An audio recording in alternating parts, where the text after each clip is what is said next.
ഞാൻ ഒട്ടും പ്രതീക്ഷിച്ചതല്ല. ഞാൻ പ്രതീക്ഷിച്ചു, അതുകൊണ്ടല്ലേ വന്നത്.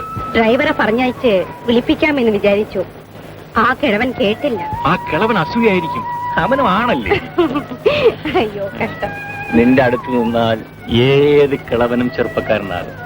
അത്ര മനോഹരിയാണ്, മാദകത്വമുള്ളവൾ. ഏതായാലും നീ ചെല്ല്, നമുക്ക് ആനന്ദിക്കാനുള്ള ദിവസം വരുന്നതല്ലേ ഉള്ളൂ.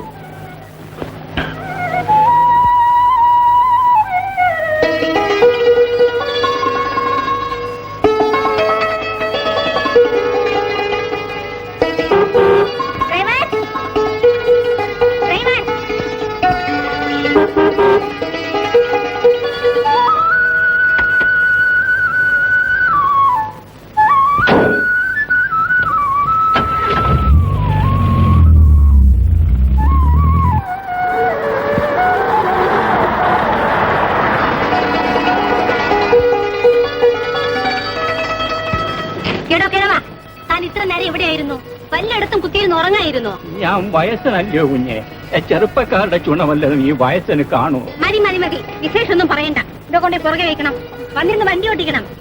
പുറകെ വയ്ക്കാൻ എങ്ങനായാലും സംസാരിക്കുന്നൊന്നും കുറവില്ല. വാ.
എല്ലാം റെഡിയാ. ഞങ്ങൾ തയ്യാറായിട്ട് തന്നെയാണ് വന്നിരിക്കുന്നത്.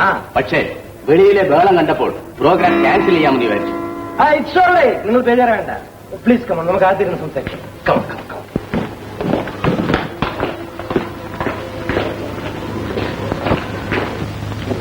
പ്രഭേ, 1 സെക്കൻഡ്. നിങ്ങൾ ആ മുറിയിൽ പോയിരിക്കും, ഞാനിപ്പോ വരാം. ഡൈനിങ് ഹാളിൽ എന്താണ് ഉണ്ടായത്? ശിവശങ്കരനും മറ്റൊരാളും കൂടി വഴക്കായി. ഉം. ആ പെണ്ണാണ് കാരണമെന്ന് തോന്നുന്നു. എന്നിട്ട് എന്തുകൊണ്ട് എന്നോട് ഇതുവരെ പറഞ്ഞില്ല? അറബികളുമായി സംസാരിക്കുമ്പോൾ ഡിസ്റ്റർബ് ചെയ്യേണ്ടെന്ന് കരുതി. ഉം. പിന്നെ ശിവശങ്കരൻ അപ്പോൾ തന്നെ പോവുകയും ചെയ്തു. മറ്റേയാൾ എവിടെ? ഞാനിവിടെ തന്നെ.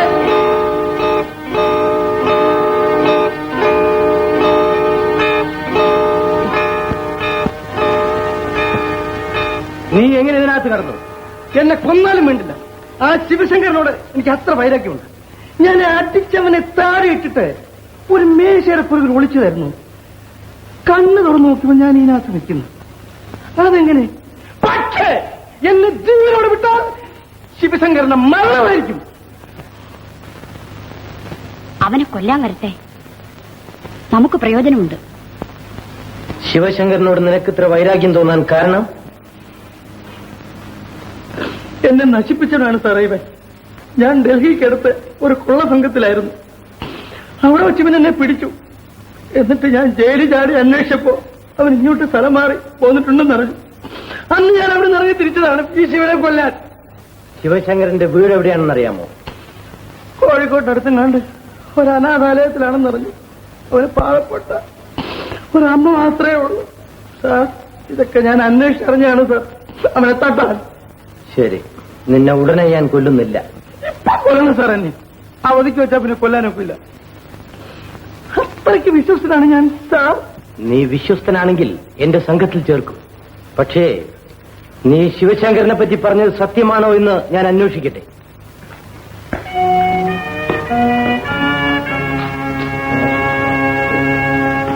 അമ്മയുടെ മകൻ എന്നെ പല വിധത്തിലും ദ്രോഹിക്കുന്നുണ്ട്. അവനൊരിക്കലും ദ്രോഹിയാകില്ല. എനിക്ക് വിവാഹം നിശ്ചയിച്ച ഒരു പെണ്ണിനെ അയാൾ പറഞ്ഞ് മയക്കി വശത്താക്കിയിരിക്കുന്നു.